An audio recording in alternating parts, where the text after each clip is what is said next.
Hey guys, welcome back to my channel if you're new here. Hi, my name is Sydney. I film cruelty-free beauty videos, and today I need your help, you guys. I am trying to pick my products for my next project pan, which is going to run from May to August, and I need some help picking out some products. So I threw this idea out on my Instagram story to see if you guys would have any interest in kind of seeing what products I was considering putting in my next project pan, if you wanted to help me kind of decide what I should use based on our collective panning knowledge. And you guys voted yes to see it, so that's what we're doing today. I am super excited. I always get so excited at the beginning of new project pans. I love going through my collection and picking out new products to work on. It's pretty much my favorite part of project panning. Well, then hitting pan is also very satisfying. But I'm going to stop rambling on because I grabbed a lot of products, you guys. So let's hop into it. So here are all the products that I picked. Ooh, that's a lot of products. And I want to narrow it down to 5 products. I don't think I'm going to narrow it down in this video. But in general, I would like to narrow them down before I start the project pan to 5 products. I worked on 5 products this last round and I felt really good about it. I didn't really feel burnt out at any point. I'm a little bored now, but we're almost at the end, so that's kind of expected. So let's hop into the products that I chose that I might be panning this next round. Alright, you guys, let's hop right into it. I'm not going to go through these in any particular order. I'm just going to kind of talk through my thought process for each product. So the first product that I thought to throw in is this Trestique Balm. This one is their mini plumping lip balm in the shade Barbados Berry. It's this beautiful kind of rosy tone. That's also the challenge of picking products for this project pan. I have no idea what the next couple months are going to look like. Before everything went super crazy in the world, I was scheduled to A, study abroad, which I'm no longer doing, B, start a summer job at an office, and C, also do an internship. So I have no idea if I'll be able to start my summer job like I thought I would, if I'm going to my internship, or if that's just going to be a virtual thing. I have no clue. So we're working with a lot of uncertainty here, but this is the balm. I think this is a really pretty kind of fresh shade. Usually when I go to work, I don't wear a ton of makeup, so a brighter lip shade really brings some life to my face, and I'm pretty sure that I like this formula. Last time I used it, I remembered liking it, and I don't know, I thought a tinted lip balm would be an easy product to wear over the summertime. It's lightweight, it doesn't require a lot of maintenance. Oops. So that's why I thought this one might make a good candidate for my next project pan. I know I said I was going to go all over the place, but I think I'm going to try to do like all the lip products together, all the face products together, stuff like that. So let's get through the rest of the lippies that I threw in here really quick, and those are actually all glosses. The past 2 times I've tried to pan a lip product, I've tried to pan a lipstick. I've had moderate success, not great success, not terrible failure, but I'm like, well, let's try something new. I've never tried to pan a lip gloss. So the first one, I actually have this one on today, is this little itty bitty mini from Ulta Beauty, and it's their High Shine Lip Gloss. I don't think there's a shade on this, but it's like a pretty pale lavender shade. It really does not have a lot of lavender to it. I feel like it definitely adds a little bit of like a cool toned hue to my lips, but it's not straight up purple. And I kind of forgot about this gloss until I pulled it out to pair it with these eyes today. But I've been wearing a lot of purple lately, and so I'm thinking, well, maybe if I include this gloss, I'll pair it with some purple looks and use it up and get it out of my collection. It's just an itty bitty baby, so I think if I put this one in the project, my goal would be to use it up completely, whereas if I use these other glosses, I might just have a goal to use them up like halfway. I've never panned a gloss before, so I'm not really sure how tracking the progress would be on that. I feel like it might be a little bit more difficult than with a lipstick, but I'm just gonna try it. The other 2 lip glosses that I grabbed are pretty everyday friendly shades. They're both from Colourpop. This one is the shade Aquarius. This one was created in collaboration with Kathleen Light. It's just like a perfect My Lips but better lip gloss. I like the Colourpop gloss formula. It's not like the greatest thing in the world. I haven't really found a lip gloss formula that's totally knocked my socks off, but I think this is a good gloss. It's an easy everyday shade that'll be office friendly or whatever I end up doing over the summer friendly. And then I also grabbed this shade. This one's another Colourpop gloss. It's in the shade Fresco. This is a bit newer to my collection. This one has a little bit more glimmer and shimmer in it. I thought it would just be a little bit more fun for summertime. It ends up mostly clear on your lips, but it makes your lips look very juicy, which I enjoy. And then the final gloss that I threw in is this Bare Minerals Moxie Gloss. I threw this one in because A, I enjoy the color, but B, this is a super duper old gloss. I would really like to use it up and get it out of my collection. It kind of looks like I've made some progress on it. You guys aren't going to be able to see that on camera. But there are some like little teeny tiny windows through the gloss, so I'd be interested to see how long it would take me to use this one up. I think this is still good. It smells how it's always smelled, so I think it's okay. But those are the lip gloss contenders. I'm not really sure which one I want to pick. I feel like lip products, especially like a sheer gloss like that, should be in theory easy for me to pan because it's kind of like mindless. The only problem that I really run into is that I really don't apply my lip products. I just get busy throughout my day and I don't really think about my lip products.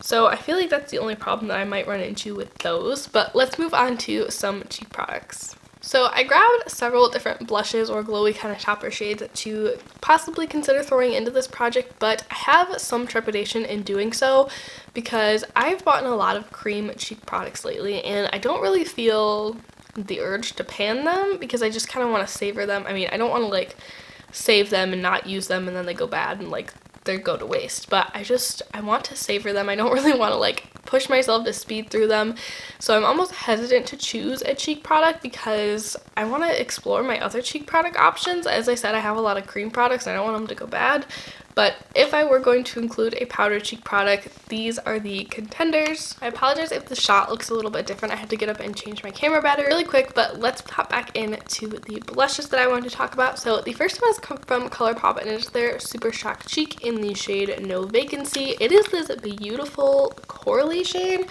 This is so beautiful for spring and summer. When I got this last summer, I was totally afraid of it. I'm not even gonna lie to you guys. But I have been panning a Super Shock Cheek over the past couple months, and there's no reason to be afraid of this formula anymore. And I think this gives the most beautiful, soft, corally glow. So I feel like this blush just screams summer, which really makes me want to throw it in the project. And I know that it is feasible to hit pan on this blush within the allotted time frame. I hit pan on my other one very recently in my last update. But again, I have that hesitance because I don't want to neglect my cream blushes. Now, I have been using my current Super Shock Cheek product with my cream blushes in conjunction with them, so maybe I will include this one, I'm not really sure. Next up, we have this little teeny tiny baby blush from Seraphine Botanicals. I got this in an Ipsy bag years and years ago, and I keep saving it because I'm like, this is a beautiful summer blush shade. I don't have anything else like this in my collection. And it is a pretty shade. It's a beautiful, soft terracotta, kind of bronzy tone. I think it's gorgeous, and I feel like I really only get a lot of use out of it in the summertime. So part of me wants to pop it in this project pan because it's gonna be summertime, and that's when I'm probably gonna get the most use out of it. And it's a baby mini. I haven't ever tried to pan a mini blush. Did I try to pan a powder blush last year?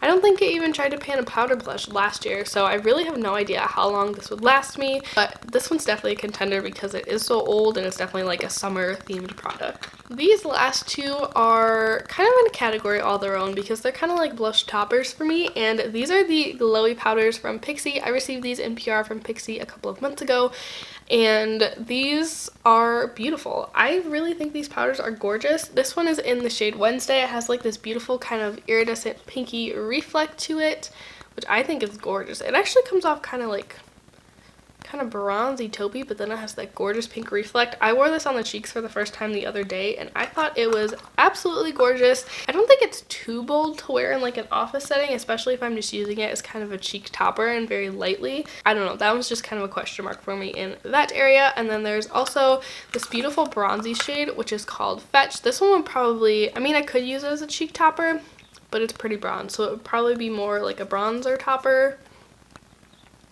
Oh, those are so pretty, you guys. As I said, I'm all about the glowy skin right now. Maybe I didn't say that in this video. I filmed 3 videos this morning, so I'm losing track of what I've said already. But I'm really into the glowy look right now. I mean, look at my cheeks. They're very glowy.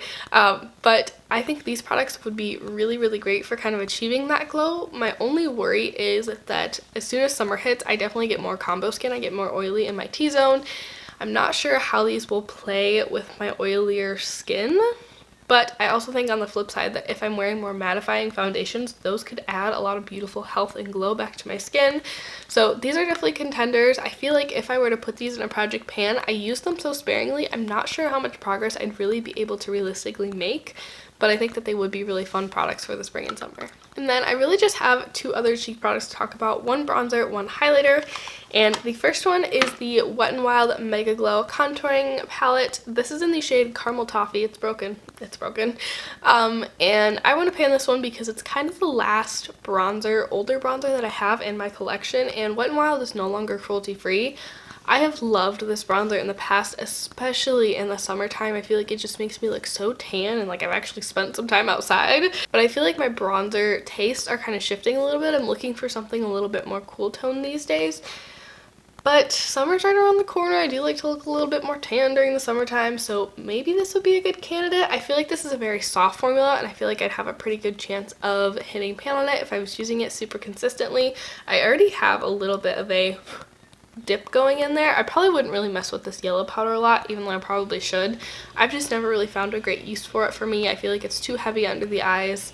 Guess maybe I could use it as a setting powder, but if I were to put this in the project pan, I would be focusing on the bronzer definitely.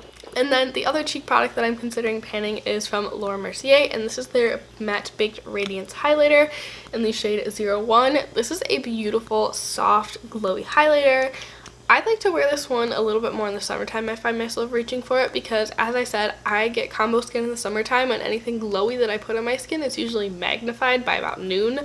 So I feel like this was like the perfect medium last summer between me looking like glowy and fresh at the start of my day, but not like an oily mess by the end of my day, if that makes sense to you guys. I am slightly intimidated by this product because it is a baked product. I've had this for years and used it so many times, and like the dome is just like barely flattened. So that intimidates me a little bit. I'm not sure how much progress I would actually be able to make on this, but it's definitely a contender. Alright guys, let's move on to complexion products. So I really just have like one for each category. Okay, that's a lie. I have two for one category. No, I have three for one category. So let's start out with that. And that category is primers, and part of me is a little bit like, why are you picking primers? You haven't been using primers lately. But part of me is like, well, if I'm not using them, I should probably get them out of my collection. And the first one that I thought to throw in is the e.l.f. Poreless Putty Primer. I've said this many times on my channel. I don't understand the hype behind this primer. I feel like it doesn't really do that much for my skin. I'm at a loss for it, you guys. I've tried it and tried it and tried it. I don't think it's like a terrible primer. I feel like it does offer some smoothing properties to my skin, but it's just, it doesn't do anything that great for me. I haven't really used a lot of this progress. There's like a little baby dip in there, but I thought maybe if I throw it in a project pan, it'll motivate me to use it more. I also grabbed two dewy primers. This one's from Kaleido Cosmetics.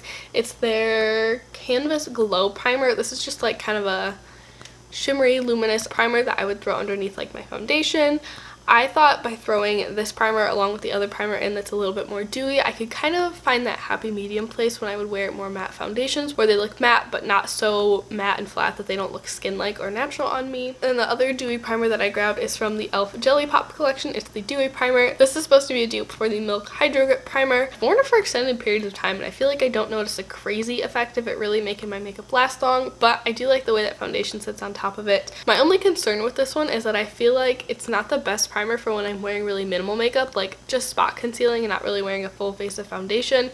I feel like this product is sticky, so it grabs onto whatever I put on top of it, and when I'm doing super like minimal makeup, just spot concealing, that's really not what I want. I want everything to be diffused and blend out really nicely. So I tend to do more of that in the summertime, so I'm wondering if this would be a better product to use in like the fall. Now I have two foundations that I want to talk to you guys about really quickly. The first one is my Makeup Revolution Conceal and Define Foundation. I love this foundation, you guys. I love how thin it is. I love how lightweight it is. I love the coverage on it. The only thing that I don't love about it is the shade that I picked out last summer. I bought this one on Ulta's website, I think. They were having a sale, and I couldn't be bothered to go in store, I guess, to pick it up. But I just kind of guessed my shade, and I got 3.5, which was actually not that bad during the summertime once I had a little bit of a tan going. I don't tan a lot, but I tan a little bit. But lately when I've been trying to wear this, I definitely need to mix it with a white foundation. It's just too dark. It's a little bit too yellow. So that part of me is like, well, you're going to be a little bit more tan. Maybe it's time to throw this one in there. But I don't know. I feel like it's a little bit fussy if I have to mix in a white foundation with it.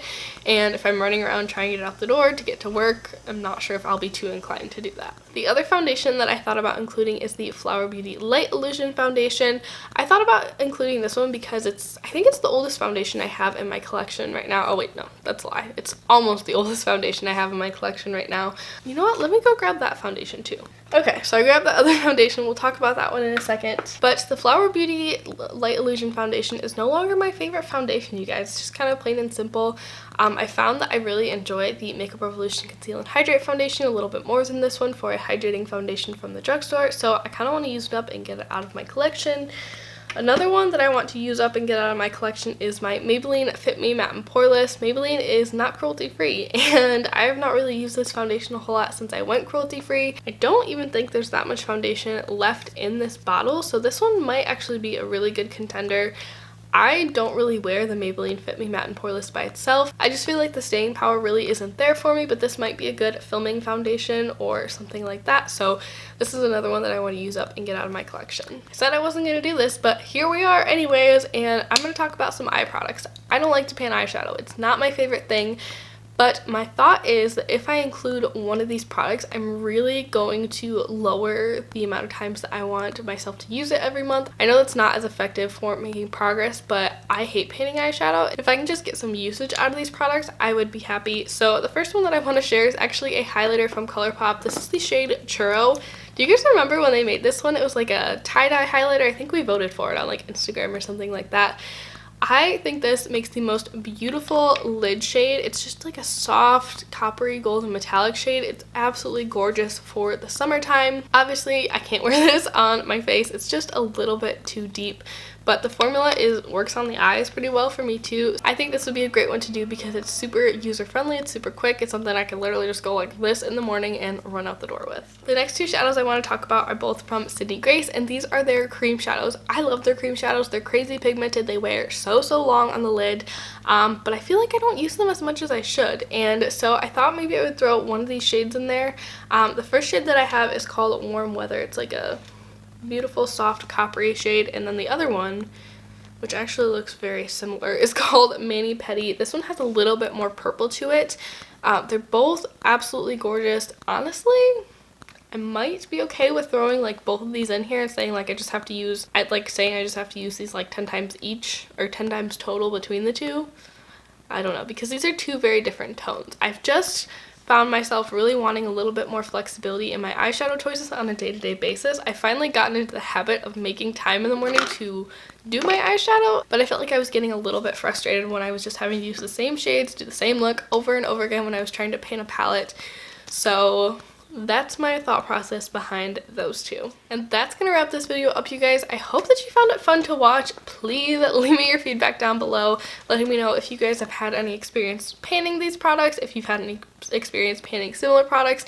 I would love to know. I'm a relatively new project panner, so I'd love any advice that you guys have. Thank you so much for watching. Make sure you guys are keeping up with my current project pan series. The finale will be posted very soon. I am so excited, you guys. This has been so successful. I have a lot of empties to share, and I'm just really excited. So that's gonna wrap it up today. Thank you so much for watching, and I'll see you in my next one.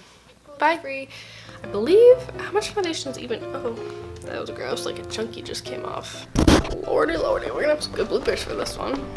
So the first one is the No Vacancy blush from Colourpop. Oh no, my camera's gonna die. Okay, let's take a pause. Which is going to run through the month of May through June, July, September, August.